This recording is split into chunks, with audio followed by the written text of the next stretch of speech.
Mudah-mudahan generasi dari anak-anak kita nanti ada yang hafidz Al-Quran. Dan insya Allah hari ini sudah ada yang hafal 1 juz, 2 juz, 3 juz, 4 juz. Dan kita yang hari ini sudah usia-usia kita di atas 20 tahun atau 30 tahun ini, mungkinkah kita menghafal Al-Quran? Insya Allahnya orang Australia atau insya Allahnya orang Indonesia? Atau insya Allahnya orang Muslim? Orang Indonesia yang sudah pindah ke Australia.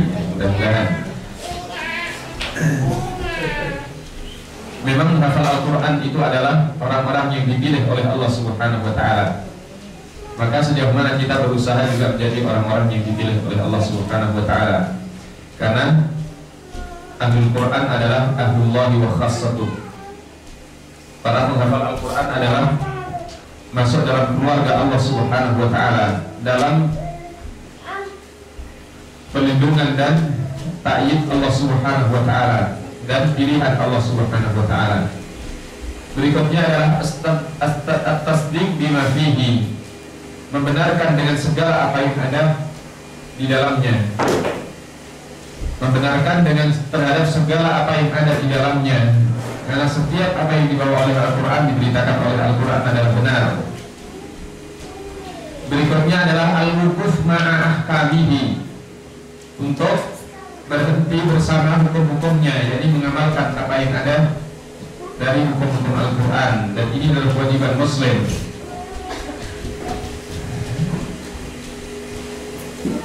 Kemudian tafahum ulumihi atau al-fahmu, fahmu ulumihi, memahami ilmu-ilmu Al-Quran, ilmu yang terkait dengan Al-Quran, ulumul Quran. Maksudnya kita juga wajib untuk memahaminya sesuai dengan tingkat minimal yang perlu kita tahu.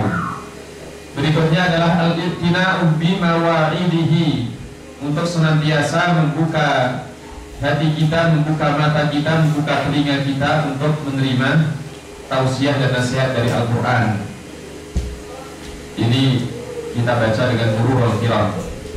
Berikutnya adalah at-tafakkur fi ajaibihi, selalu untuk kita harus renungkan keajaiban-keajaiban Al-Quran ini. Kita renungkan, kita pikirkan tentang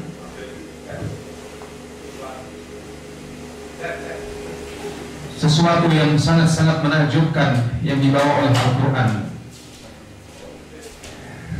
Dan kalau kita bahas semuanya terlalu panjang, minimal kita tahu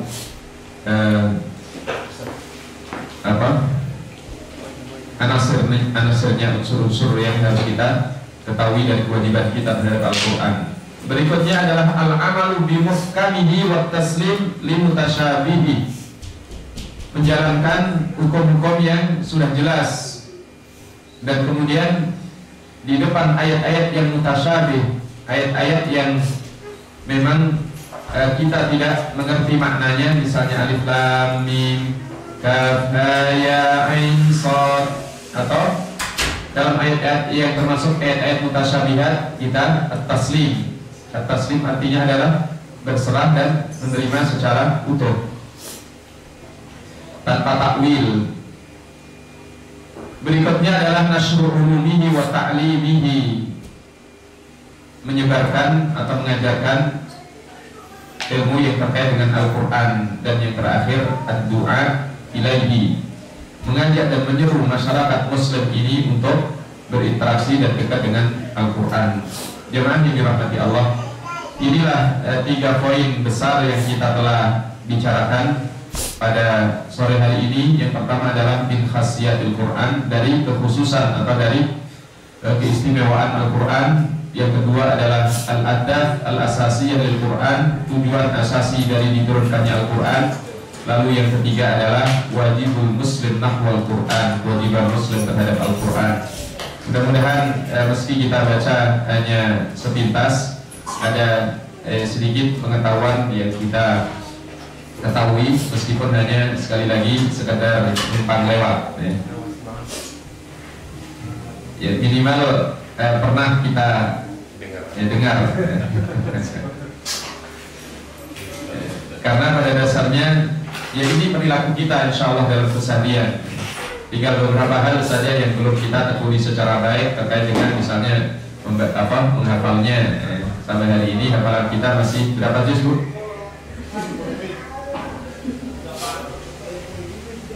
Iya.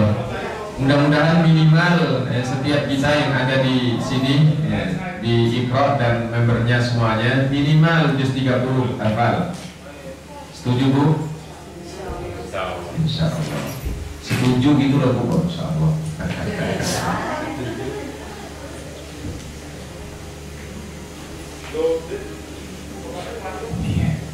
Baik, jamaah yang dirahmati Allah, ini yang bisa kita telaah atau kita baca di sore hari ini. Mungkin kalau ada tambahan dipersilahkan. Iya.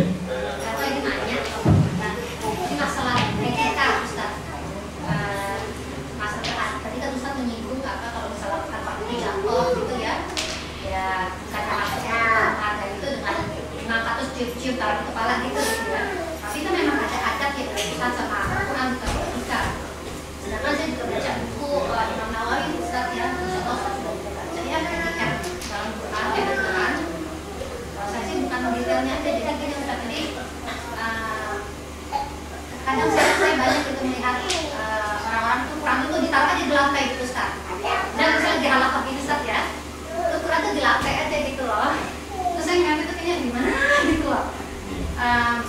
Memang mungkin nggak secara fisiknya memang nggak perlu diagungkan gitu ya, tapi mungkin secara dalamnya gitu sampai sebenarnya gini loh Ustaz.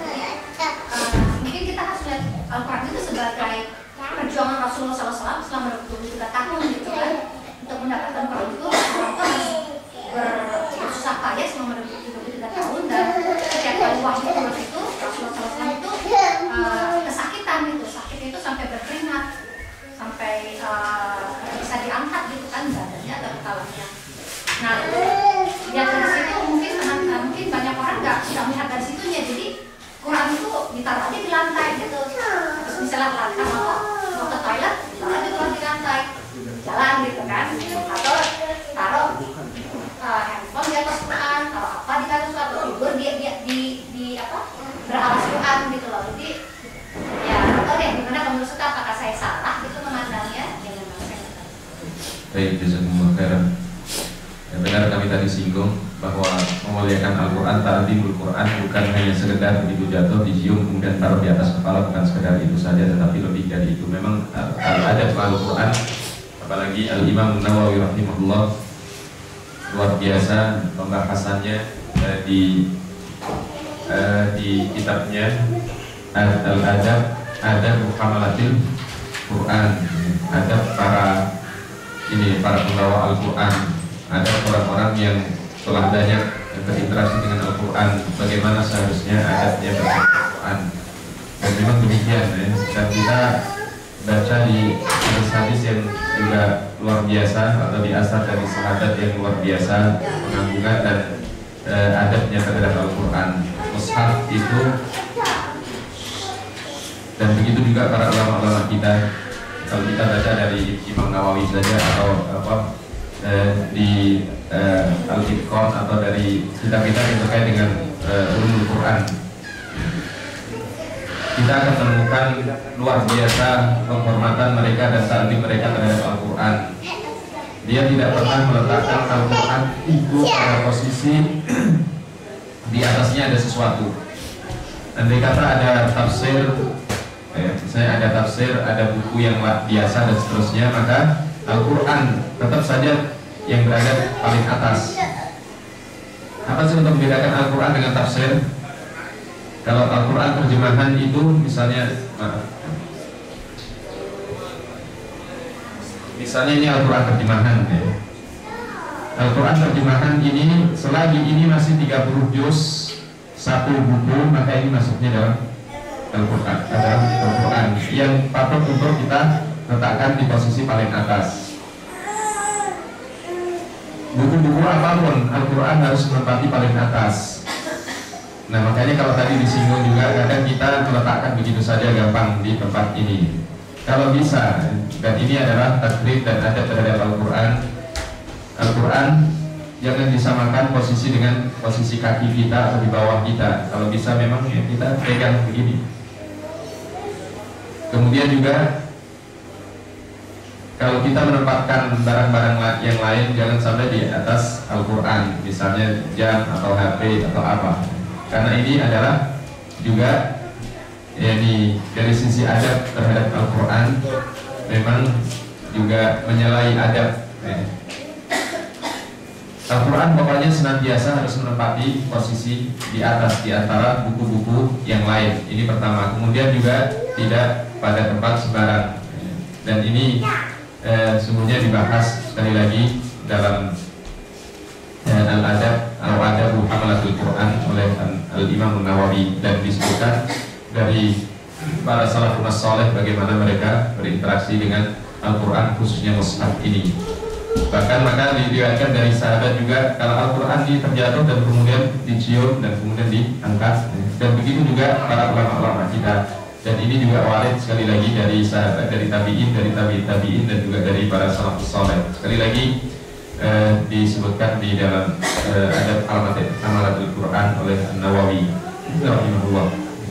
Terima kasih juga pengingat untuk kita semuanya, mudah-mudahan mampu bersikap begitu indah terhadap mushaf atau Al-Quran kita. Lalu bagaimana dengan Al-Quran yang di dalam HP sekarang? Lalu kadang-kadang dibawa ke toilet juga. Sesungguhnya kalau filenya mati dan tidak terbuka, sesungguhnya tidak ada masalah. Wallahu a'lam. Dan begitu dari pandangan para ulama Al-Quran. Wallahu a'lam.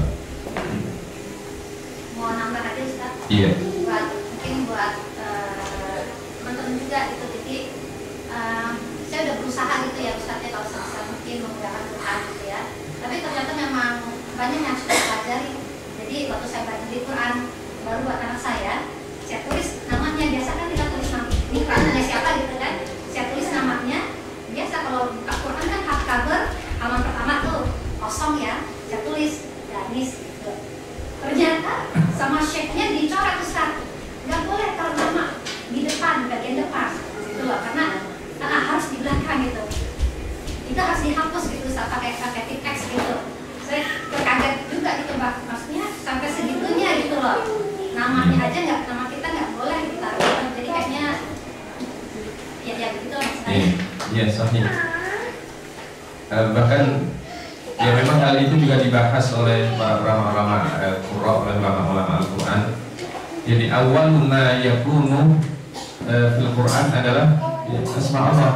Jadi pertama buka, kemudian pokoknya pertama dilihat adalah ayat Allah, Bismillah, atau langsung ayat Allah dan bukan nama-nama manusia. Kalau mau meletakkan, ya kalau harus memberikan nama, ya memang benar. Dan itu adalah masuk dalam adab-adab Al-Quran dan luar biasa. Maka hal inilah yang terus tetap dipegangi oleh para ulama as-salihin. Mudah-mudahan kita bisa untuk menjaga adab kita bersama Al-Quran.